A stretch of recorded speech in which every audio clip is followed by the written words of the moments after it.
Giselle is a young girl who's full of life, and she's so innocent in the sweetest way, and just a happy girl who loves to dance. And then what?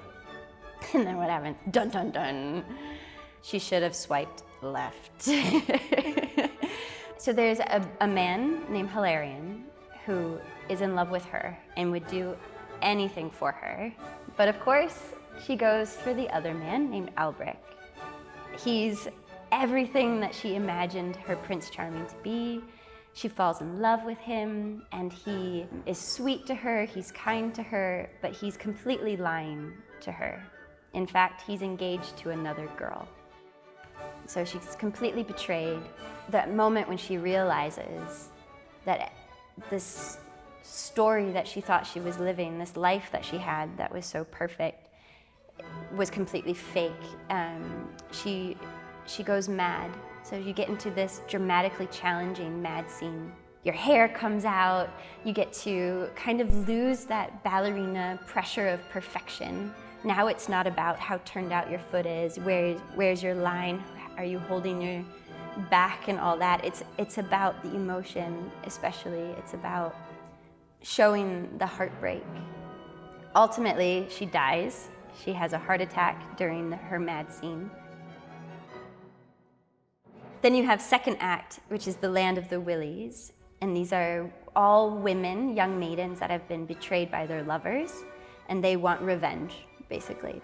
And they want to exhaust men to the point of their death by dancing them to death.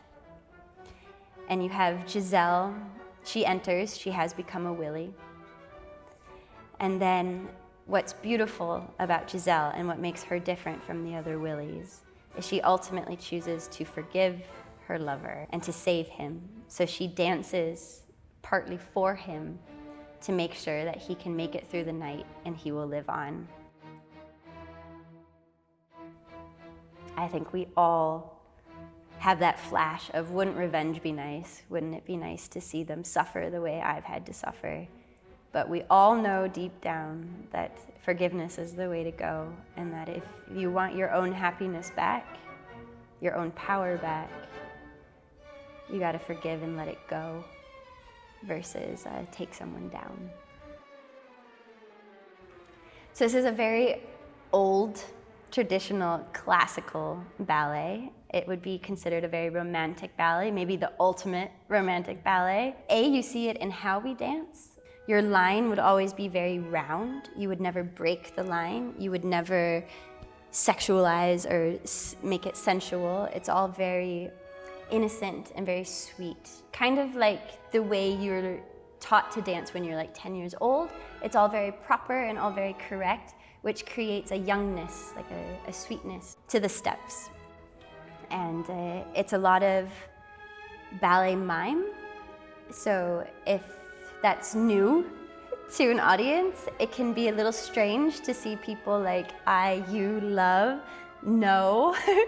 But it's how we speak, and it's how traditionally, especially back in the day, how we communicated the story. But ultimately what sets Giselle apart is the mad scene. That was pretty groundbreaking in the day because it took away that perfectionism that ballerinas can have and showed the vulnerability of being a human. Ballerinas were quite often like, you need to be perfect. You say yes, you do what you're told, you don't speak. So this is a moment of kind of ripping all of that away and showing just how human emotions are, how raw and like vulnerable we are as human beings.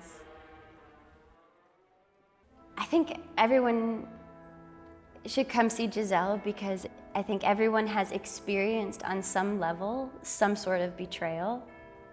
People know this pain, this heartache, this realization of how cruel the world can be. And so to see it portrayed on stage with an amazing orchestra, the Royal Danish Orchestra, playing sublimely beautiful sets and costumes by Mia Stensgaard, like completely framing the story.